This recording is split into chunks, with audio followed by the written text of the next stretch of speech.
আজকের এই পুনর্মিলনী সভার সম্মানিত সভাপতি ৮০-৯০ দশকের ছাত্র নেতা আমার শ্রদ্ধেয় বড় ভাইয়া, বর্তমান ফেনী জেলা ঢাকাস্থ ফেনী জেলা জাতীয়তাবাদী ফোরামের ভাইস প্রেসিডেন্ট, সাবেক ছাত্র নেতা জনাব আবু হানা মুস্তফা কামাল সাহেব, উপস্থিত ইউনিয়ন থেকে আগত, থানা থেকে আগত, জেলা থেকে আগত এবং আমাদের ১ ও ৩ নং ওয়ার্ডের সকল বিএনপি এবং সকল অঙ্গ সহযোগী সংগঠনের নেতাকর্মীবৃন্দকে জানাই আমার প্রাণপ্রিয় সংগঠন বাংলাদেশ জাতীয়তাবাদী দল স্বেচ্ছাসেবক দলের ফেনী জেলা শাখার পক্ষ থেকে আন্তরিক মোবারকবাদ, ঈদ মোবারক এবং সশ্রদ্ধ সালাম।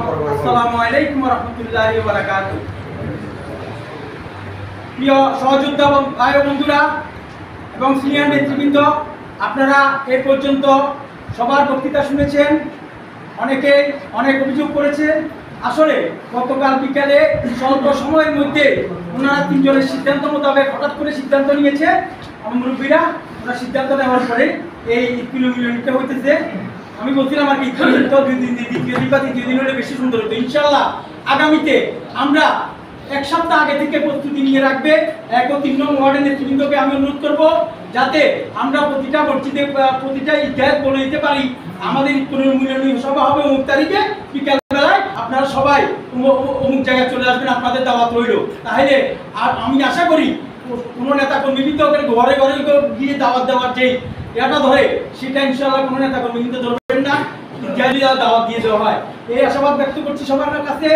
আর একটি আশাবাদ ব্যক্ত করছি, সেটা হচ্ছে আমরা আসলে সামনে আমাদের প্রচুর কঠিন দিন। আমাদের নেতা তারেক রহমান বলেছেন আমরা দিন দিন কঠিনের দিকে আগাইতেছি। আমাদের অতি কঠিন দিন আসতেছে সামনে বিএনপির জন্য, কারণ সবাই আমাদের শত্রু।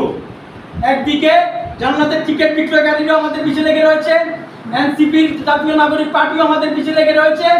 সুতরাং সবাই আমাদেরকে ওদের কাজ ওরা বলতেছে, ওপেন বলতেছে বিএনপি টাকা। ইনশাআল্লাহ বিএনপির সাথে বাংলাদেশের মাটি ও মানুষের সম্পর্ক, বাংলাদেশের মাটি ও মানুষ, দেশের সাধারণ মানুষ, সাধারণ জনগণ, কৃষক, কুলি, কামার, মুসি, কৃষকেরা যতদিন এই বিএনপির সাথে আছে, বাংলাদেশের মানুষ, বাংলাদেশের এই ফেসিস্টরা, এই জান্নাতের টিকিট বিক্রয়কারীরা কোনোদিন বিএনপিকে ঠেকিয়ে রাখতে পারবে না। আমাদের অহংকার বিএনপির ভারপ্রাপ্ত চেয়ারম্যান তারেক রহমান বলেছেন, নেতা কর্মীদেরকে বারবার পরশুদিনে একটা হুঁশিয়ারি সংকেত দিয়ে গেছেন। আমি সর্বপ্রথম এই কথাটি আমাদের কালাম পাটোয়ারি সাহেব উচ্চারণ করেছেন মাটির ব্যাপারে, আমি তাকে ধন্যবাদ জানাই। এর আগে কে আসলে মক্কার মানুষ হজ পায় না, আমি ডিসি অফিসে গেছি, টিউন অফিসে গেছি, সব জায়গায় আমাকে দেখলে বলছে আপনি পাচ্ছেন ঠেকাইতে, আপনি আপনার এলাকায় মাটি ঠেকাইছেন এলাকার কর্মীবৃন্দ নিয়ে, বিএনপি নেতা কর্মী দিয়ে। আমি বলি এটা আমার আমি উদ্যোগ নিয়েছি, আমার সাথে আমার এলাকার বিএনপি অঙ্গ সংগঠনের ছাত্রদল, যুবদল, শ্রমিক দল, সকল সহযোগী সংগঠনের নেতা কর্মীবৃন্দ ছিল। আমি পুরো ফেনী জেলার ভিতরে ১ নম্বর এবং ৩ নম্বরের মাটি ঠেকাইছি, এটা দেখাইছি ইনশাআল্লাহ। আমি রসুদেরকে বিদায় করা যায়, এটা আমি দেখাইছি। পরশুদিন 15টা, ঈদের আগের দিন 20টা গাড়ি এখান থেকে বিদায় দিছি আমি। আমার সাথে আমি দাঁড়াইছি, সাথে সাথে আমার নেতা কর্মীরা সবাই আমার সাথে গাড়ির সামনে এসে দাঁড়াই গেছে। আমি তাদেরকে অনেক ধন্যবাদ জানাই। এই জন্য হচ্ছে আর কি পাড়ি গরু গাড়ার সাথে এর আগে একজনের কাছে মুখে দিই মাটির ব্যাপারটা আসলো না, কিন্তু আমি কালাম পাটোয়ারিকে এই ব্যাপারে ধন্যবাদ জানাচ্ছি বিশেষভাবে। তার মুখে থেকে আমার মাটির ব্যাপারটা অন্তত আসছে, যেখানে জেলার নির্দেশনা আছে মাটি কাটা এবং বালু কাটা যারা করবে তাদের বিরুদ্ধে কঠোর থেকে কঠোরতম ব্যবস্থা নেওয়ার জন্য তারেক রহমানের কাছে চিঠি পাঠানো হবে। তারা এসব ব্যাপারে খেয়াল রাখবেন। আমরাও যদি ফেসিস্টের মতো হয়ে যাই, মাটি কাটানো লইতে হয়, বালু কাটানো লইতে হয়, তাহলে আমরা আমার কত হইলো এই মাটি কাটা বালু কাটা এগুলো আপনি কারে খাওয়াবেন? আপনি বাচ্চা খাওয়াই না, এগুলা একদম ইয়া করবেন, শপথ করবেন মাটি আর কাটবো না, বালু আর কাটবো না ইনশাল্লাহ। এটা আমাদের মোটরের ক্ষতি, এটা আমাদের কলের ক্ষতি, টিউবওয়েলের ক্ষতি, আমাদের পানি উঠে না।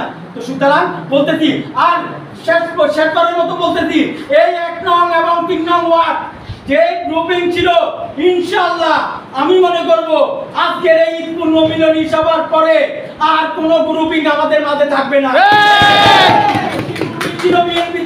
বিএনপি নেতৃবৃন্দ এখানে ঘোষণা করেছে কোন ড্রপিং 1 এবং 3 নং ওয়ার্ডে থাকবে না। আগামীতে 3 নং ওয়ার্ড যদি চায় 1 নং ওয়ার্ড যদি চায় 3 নং ওয়ার্ডের সাথে ইফতার মাহফিল করবে বিশাল আকারে আমাদের স্কুল মাঠে। আমরা ইনশাআল্লাহ আমি এই প্রস্তাবটা আপনাদের কাছে রাখলাম, আপনারা 2 ওয়ার্ড মিলে